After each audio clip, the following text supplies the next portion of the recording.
Adam mengonfirmasikan kepada Allah dengan bertanya, menyampaikan. Qala, Rabb, alam takhluqni biyadik? Ya, Adam mengatakan, ya Allah, bukankah engkau yang mencipta aku dengan tanganmu, dengan kuasamu? Qala, bala. Kan? Kemudian Allah menjawab, ya. Qala, Adam kemudian mengonfirmasi lagi, bertanya lagi, Rabb, alam tanfukh fiyya min rohik? Ya Allah, bukankah rohku juga berasal darimu? Engkau yang meniupkannya sehingga aku menjadi hamba, kan, yang berkehidupan. Qala, Allah menjawab, bala, ya tentu saja Adam. Ya. Qala, Adam kemudian berkata lagi, Rabb, alam tuskinni jannatak? Ya Allah, bukankah engkau yang menempatkan aku dalam surgamu? Kan? Kemudian qala, Allah Subhanahu wa taala menjawab, bala, ya tentu saja. Ya, qala, kemudian Adam mengonfirmasi kembali, bertanya lagi, Rabb, ya Allah, alam tasbiq rahmatuk ghadabak? Ya Allah, bukankah rahmatmu senantiasa mendahului amarahmu? Masya Allah. Qala, Allah menjawab, bala, ya tentu saja. Qala, maka disinilah Adam mulai menyampaikan substansi permohonannya. Ini penting sekali untuk kita mendapatkan satu rasa tertinggi yang menuntun kita bagaimana cara memohon kepada Allah.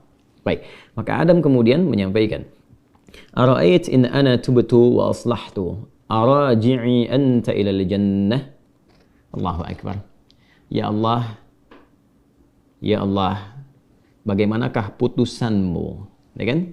Jika sungguh aku sekarang ingin memperbaiki diri, bertobat. In ana tubtu, jika aku benar-benar ingin bertobat, memperbaiki diri, kembali pada jalan kebaikan. Kemudian wa aslahtu. Lalu setelah aku bertobat itu aku menata sisa hidupku untuk memperbaiki diri sehingga lebih baik daripada hari-hari sebelumnya, kegiatan sebelumnya, aktivitas dan perilaku sebelumnya. Arji' anta ilal jannah, apakah engkau pun akan mengembalikan aku ke surga? Baik. Qala, Allah menjawab, na'am. Ya, tentu saja, kata Allah. Lalu kemudian di sini qala fa huwa qauluhu fatalaqa Adamu min rabbih kalimat. Maka inilah esensi dari firman Allah Subhanahu wa taala di ayat ke-37 di surah kedua Al-Baqarah. Apa yang ingin disampaikan oleh Ibnu Abbas radhiyallahu taala anhuma di riwayat ini? Nah, di riwayat ini ada dua poin yang sangat penting teman-teman sekalian, yang penting sekali untuk kita garis bawahi dan menjadi pedoman bagaimana cara kita bertobat dan memperbaiki diri. Ya, yang pertama, ada kesan yang tertangkap bahwa ketika Allah menurunkan ayat-ayat taubat, bukan sekedar pedoman yang isinya membimbing kita untuk menyesali, kemudian memperbaiki dan menata kehidupan lebih baik daripada sebelumnya. Tapi di situ juga tertanam nilai-nilai kesungguhan dan keikhlasan yang betul-betul kita mengharapkan karunia dan bimbingan Allah yang menyertai taubat kita itu. Jadi bukan sekedar, ya aku menyesal, ya Allah, aku menyesali perbuatan yang kurang baik, aku ingin memperbaiki diri, aku ingin menata lebih baik lagi. Bukan sekedar kalimat itu yang disampaikan, itu baik.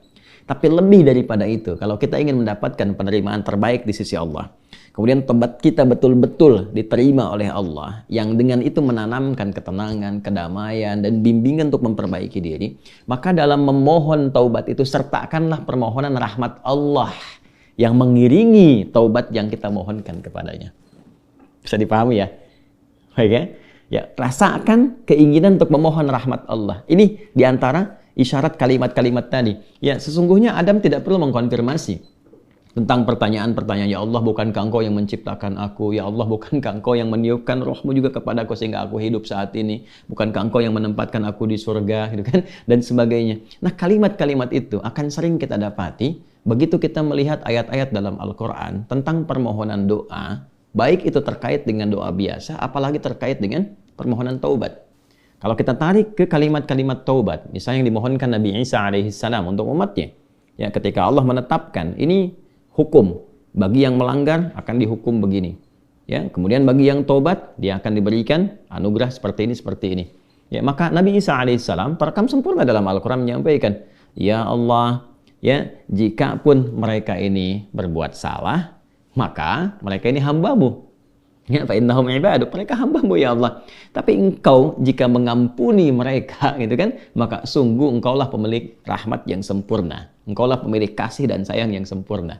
Jadi sentuhan-sentuhan itu yang menyertakan rahmat Allah dalam permohonan kita, itu yang lebih cepat mengguncang arasy dan memberikan kemudian pendampingan langsung dengan rahmat Allah itu pada taubat kita yang menjadikan taubat itu semakin sungguh-sungguh. Ini kunci utama.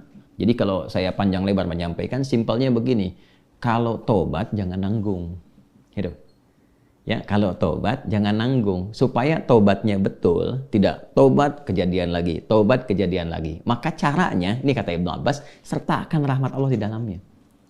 Supaya rahmat Allah itu mengiringi kesungguhan taubat kita, penyesalannya tertanam dalam jiwa, setelah itu kita merasakan perubahan. Itu poinnya. Jadi kalau ingin cepat taubatnya diterima oleh Allah, rasakan rahmat Allah hadir di dalamnya, lalu tanamkan pada diri kita. Ya kan? Ya, dihidayahkan Allah yang menciptakan engkau. Allah memberikan jalan kepadamu, Allah memberikan nafas kepadamu, Allah memberikan waktu. Saat kamu akan berpulang. Kalau bukan karena rahmat Allah, bagaimana engkau berhadapan dengan Allah saat dihisab? Ya kan? Lalu kita balikan, ya Allah, engkau yang menciptakan aku. Engkau yang memberikan kehidupan kepadaku. Engkau yang memberikan jalan-jalan kepadaku. Sungguh dalam keadaan ini aku hambamu yang engkau maha tahu banyak berbuat maksiat. Tapi aku pun menyadari betapa besar rahmatmu yang melampaui murkamu. Maka dengan semua rahmat aku mohon, ya Allah, bimbing hamba untuk bertobat, memperbaiki diri sebelum berpulang kepadamu. Nah, kalimat-kalimat itu dalam. Itu poin yang pertama. Ya? Jadi singkatnya itu, jika ingin bertobat, jangan nanggung, sertakan rahmat Allah di dalamnya, sehingga membuat kita lebih serius dan lebih kemudian merasa ya dalam jiwa kita untuk kembali kepada Allah. Yang kedua, ada poin anugerah. Ya, orang-orang yang tobatnya serius, yang benar untuk memperbaiki diri, bukan sekedar formalitas dia bertobat ya dengan istighfar misalnya, walaupun di situ pasti ada jalan kebaikan. Nah, orang-orang kembali yang berusaha dengan serius tobat, dia memperbaiki diri, maka di situ mendapat jaminan dari Allah Subhanahu wa taala. Lewat dialog ini, Allah bukan hanya akan membimbing ia untuk memperbaiki dirinya lebih baik dari sebelumnya, lebih tenang, lebih damai, lebih nyaman. Jadi ingat ya, taubat itu hal yang pertama Allah berikan, itu bukan materi dunia dulu.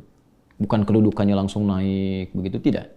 Ya, bukan materi bertambah langsung kaya, bukan ilmu langsung banyak, tidak. Yang diberikan kelapangan dulu.